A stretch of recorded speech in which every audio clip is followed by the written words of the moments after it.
Not a lot of my friends are still dating those same guys, but I am still playing guitar. So was that a little too much shade? I graduated from high school 9 years ago, almost 10 years ago, class of 2008.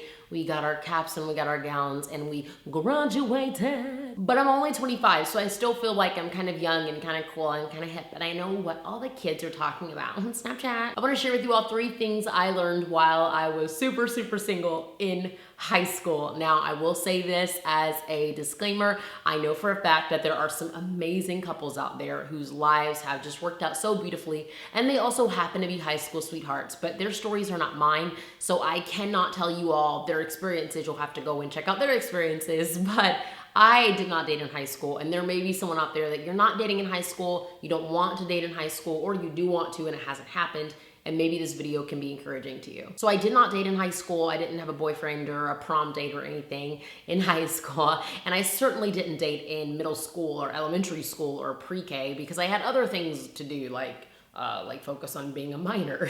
I barely dated in college, but specifically high school. That's a time in life where it's kind of assumed or expected that you'd start dating around 16 years old, and love happens and life happens and everything's just perfect. Part of the reason why I did not date in high school was because of my own convictions. I just didn't think that it made sense, and you'll hear those reasons why in a second.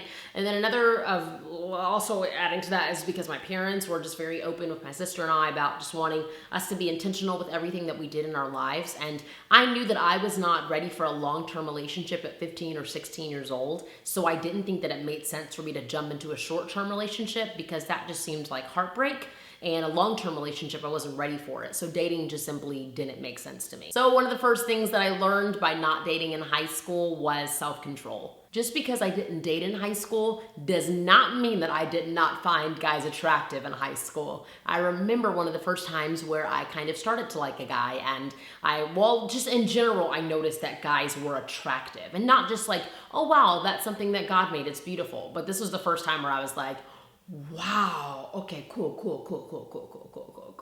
I remember noticing that not only were guys attractive, but sometimes they exercised and like played sports, and so their arms looked a little bit differently, or some of them like really focused on their instruments or singing, and they just were great people, humans.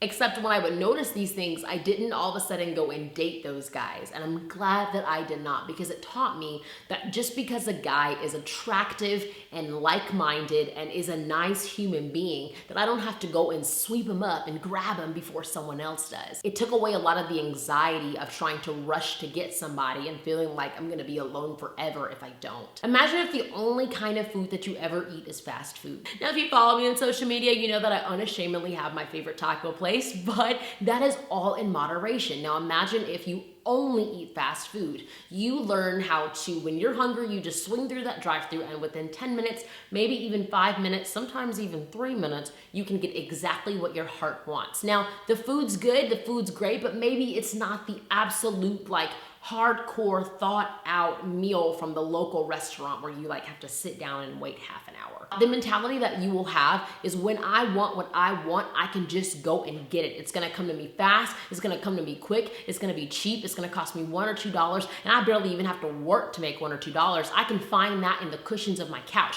I just dig through the couch, find me a couple of quarters, and then I swing through. Within 5 minutes, I've got the meal I want, and I'm moving on with my day. That sounds fun for a weekend, but sometimes you just want that local restaurant where they make burgers like nobody's business, or they have perfected the ability to make a steak, or their salmon is magic, or their kale salad with a lemon caper cream balsamic vinaigrette. Actually, balsamic and capers, do those go together? They've got the fanciest, the bougiest, the most amazing local recipe, and it takes a good 20 minutes before you even get to the seat. And yes, they will bring out some hot bread that was baked perfectly in the back in the kitchen. What do you call that thing? Yeah, it's called a kitchen. But you have to wait at least 15, maybe 20, and maybe even 30 minutes for your food, but it is worth every moment, because not only is the food perfect to the taste, but every moment that you had with your friends or your family sitting there at the table, enjoying each other's company and spending time together, every moment leading up to that perfect meal that was delivered is wonderful, and it's amazing. And you learned how to not just swing through a drive-thru and just get the same thing every day, but you got something special and amazing that was made just for you, and it's the local place and you can't get it anywhere else. Do y'all see where I'm going with this? When you first start to realize that you feel a certain type of way or you think a certain type of thing when you see an attractive person, if you rush to go and get one real quick just because those feelings started yesterday, that's very much kind of like a fast food mentality. But if you wait to grow and to develop and to spend time with your family and to spend time with your friends, to wait for that amazing human to walk out of the Lord's kitchen and he is delivered to you just the way that you have prayed for and expected and waited on, that's what I'm waiting on, y'all. I don't think that it was wrong for me at 15 years old to think that a guy was super cute and amazing and a fun friend and someone great to be around, but I am super glad that I didn't feel the need or the compulsion or the anxiety to rush and try to date him so that I didn't feel alone. I'm glad that while I was in high school, I made friends with really great guys and I was able to see, you know, just the kind of people that they were and kind of grow up with them. And now as I'm continuing to grow and continuing to get older, I can work on Jamie Grace and be the best version of myself so that whenever the Lord decides to deliver that amazing man from the Lord's kitchen, that's such a weird analogy, but whenever that guy shows up, I think I'll be ready for him, and I know that it'll be better to have waited for him than to have rushed to get somebody or someone or anything just when those feelings begin. So the second thing that I learned by not dating in high school is I really truly learned how to focus on my gifts and my talents and the things that the Lord has given me that I'm now able to use to encourage other people wherever they are in their walks of life. People ask me quite often, you know, how did you get started with a YouTube channel? How do you have that many subscribers? How did you end up on a kids TV show? How do you have albums that were out? You guys, that didn't happen overnight. You know, a lot of people think that I was just magically discovered on YouTube and then my life changed overnight. Ever since I was 13 years old, which was my freshman year of high school. I started high school at 12 and I turned 13 a few months into my freshman year.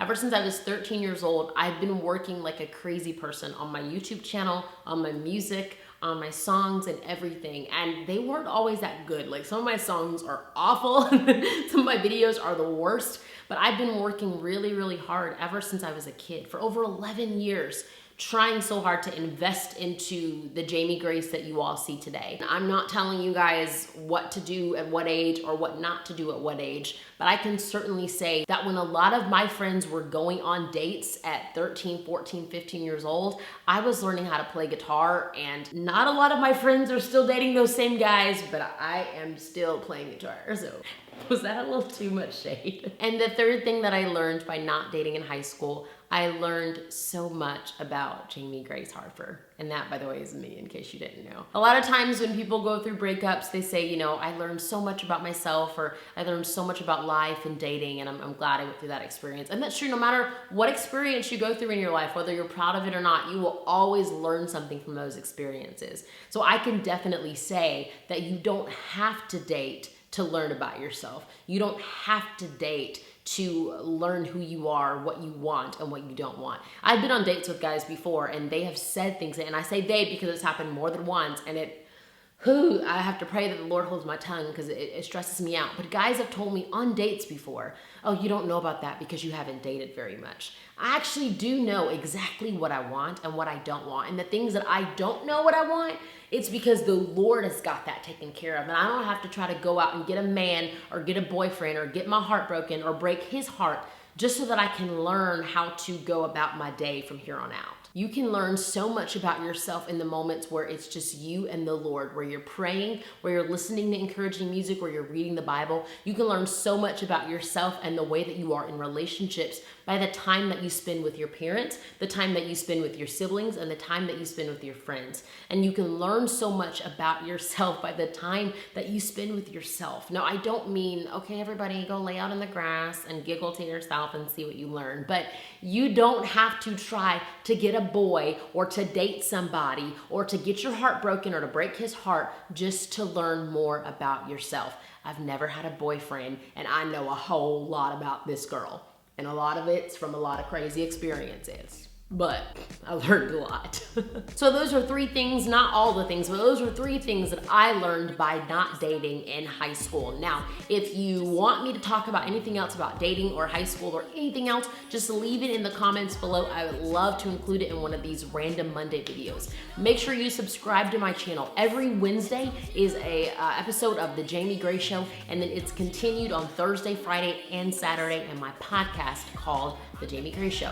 You can find out more information on my website, jamiegrace.com, or follow me on social media at jamiegraceh. I love you guys so much. I will see you soon. I miss you already. Bye.